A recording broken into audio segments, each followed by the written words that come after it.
If you want next year to be one of the biggest and best years of your life, then the opportunity right now has never been greater. With everyone sitting there worrying about their anxiety and their lowering confidence, it creates a gap and a bar that if you are willing to work at, you can jump over and not only do that, but exceed way further than anyone else. And so in this video, I'm going to give you 6 things that you can do to get ahead of everyone. And it's things that I've done as a professional athlete and even what I get my athletes to do now as a coach, all the way from international football to junior cricket. But what's up, guys? Welcome back to the channel. If you're new, I'm Lewis Hatchett, mindset coach to athletes. I'm also a former professional athlete myself in the sport of cricket. Also a master's student at Bangor University in performance psychology. I'm also the host of the Mind Strong podcast and the creator of the Mind Strong Sport app. Also, don't forget, if you get value from this video at any moment, hit that like button. If you haven't done already, subscribe to the channel. There's 88% of people that follow this channel or listen to these videos that don't subscribe. And also you can then click the bell so that when a new video gets posted, you are one of the first people to get notified when that video comes out. So hit the bell. So most people are thinking about all the different things that they're going to do, but one thing that holds them back is their anxiety and even their lack of confidence that makes them procrastinate so that they don't actually end up doing some of these things that could have helped them dominate. That creates a huge opportunity for you. It creates an opportunity for you to jump ahead and to start making space between you and the rest of the pack. And these things that I'm about to show you are simple. They're free and you can get started straight away. Be sure to do them. When you come away from this video, don't hesitate, because if you hesitate, you end up being one of those in the crowd. And you don't want to be in the crowd. You want to be able to stand out and get ahead. So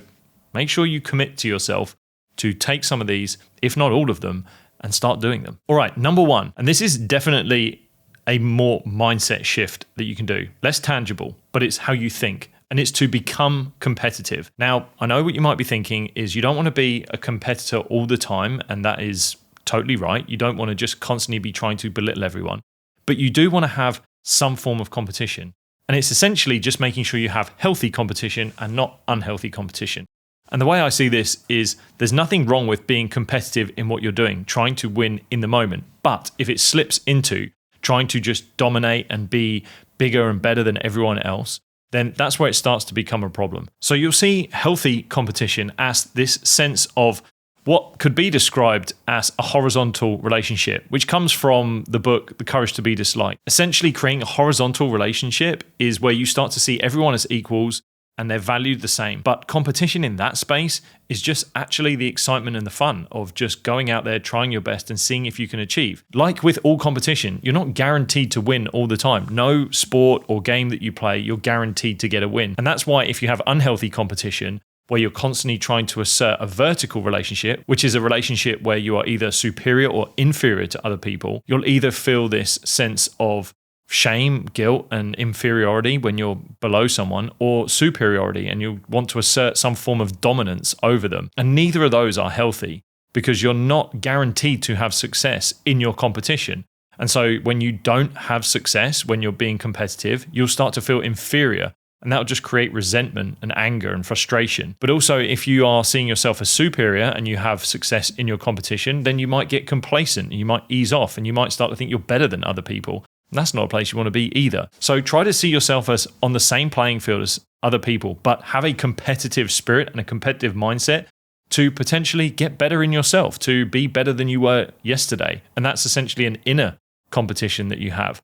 That form of competition is a much healthier one, and one that if you start to adopt, you'll find that you can progress because you're seeing everything as some sort of challenge rather than this form of trying to dominate other people. So take that with you into this new year and you could see some real changes. Up next is to be obsessive. Now, most athletes I see say they're committed, but actually their actions show otherwise. And when you're obsessed, it is about making decisions that align with the goal that you have and working towards that. It's asking yourself, are you willing to give it everything? Are you willing to put everything out there so that by the time you either do or don't achieve that goal, you can turn around and say, I gave it everything. So I'm not saying that you can't enjoy yourself. To be obsessed means that you're working towards your goals, you are really focused in on it, you're honed in, but you're allowing yourself to do that work, to be obsessive in it. You've got your mind on the goal that you want, but you can also go and relax. You can enjoy yourself around it. to the degree at which those decisions you're making are not breaking you away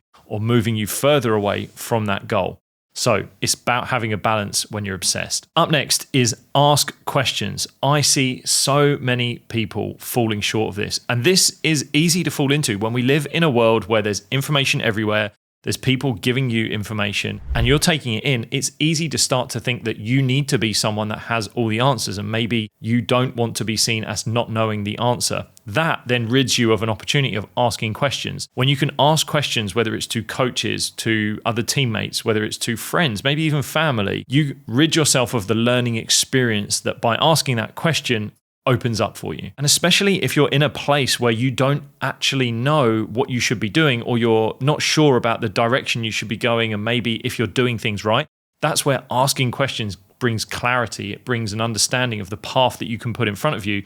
And then all you have to do is just go and work at it. But if you don't ask that question, you will never know. You could be working in a completely different direction and you're not going in the direction that you want to be going in. So be brave, ask those questions. I know it's hard to do, but it was one of the things that I did that genuinely allowed me to move from being an amateur that just was in and amongst the crowd to then eventually standing out and signing a professional contract years later.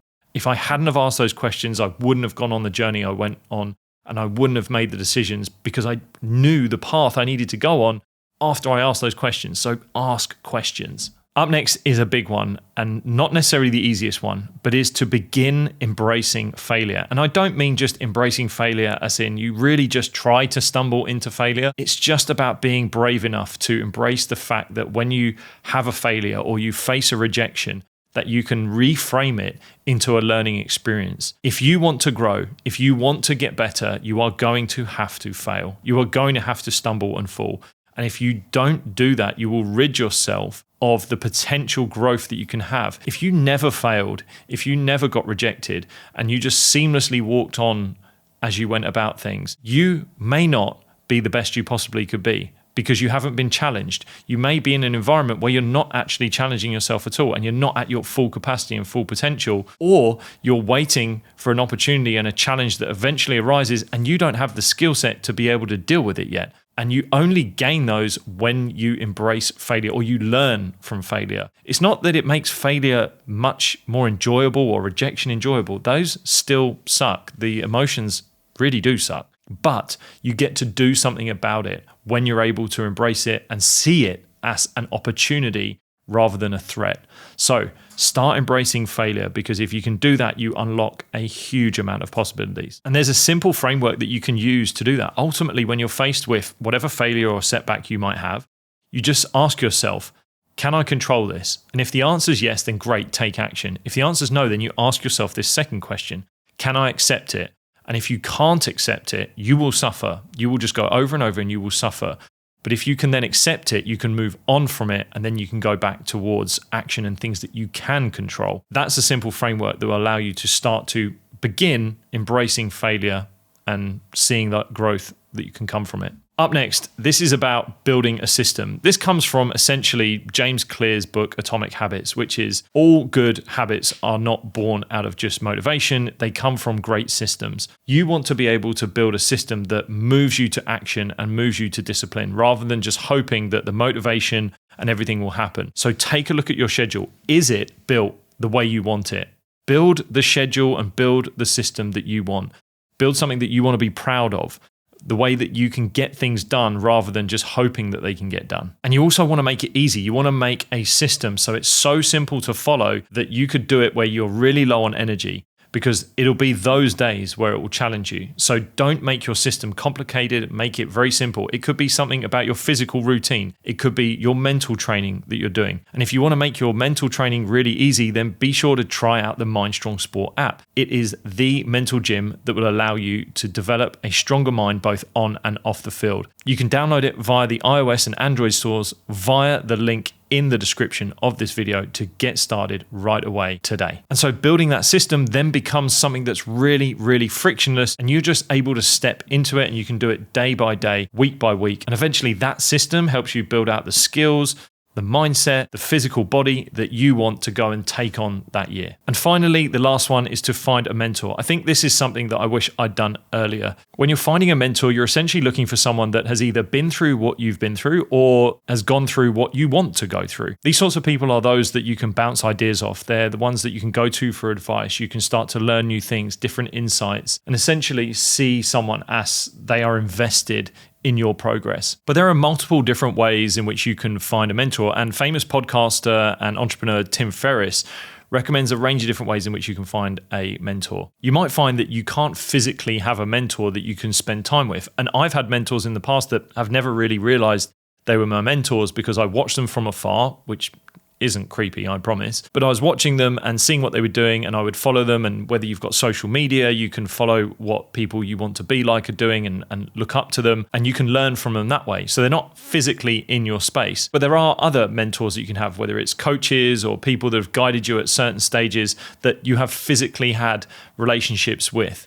Now, I don't mean physically, but I mean you know them, you've been in and around the space with them. And if you don't have the ability to find these people, another one is to just spend more time in places or around people that you want to be more like. So if there's people that have attributes that you like, just spend more time with them. You are the sum of the people that you spend your time with. So if there's a way you want to be and you know there's a group or an environment that promotes that, go get into it. So start with the things that you would like to be in life and then start to think about who you would like to learn from. And all of this requires some form of self-awareness of what you actually want to work on. What do you want to develop? And these mentors, they might just be around for a certain period. I've had many in my life that have come and gone, and then there are some that stay a little bit longer and some that don't.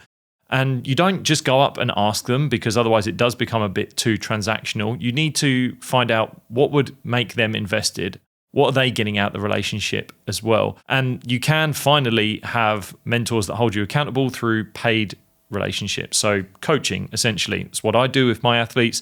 I hold them accountable for all the different things that we're working on. And you can have mentors like that. But if you do get to find mentors in this non-transactional relationship, great. But there is options of just looking at people that you want to be like and learning from them from afar. That is also an option. But ultimately, find yourself a mentor, someone that can guide you towards being the type of person that you want to be. All right, there we have it. 6 things that you can do next year to help you get ahead of everyone else. What would you add to this list? Which one resonated more with you? Put it in the comments. Let me know. I'd love to hear from you. There's also something else that you can do this year that's going to make you even better than everyone else. And it's like an extra boost. But to understand that, you got to watch this video next.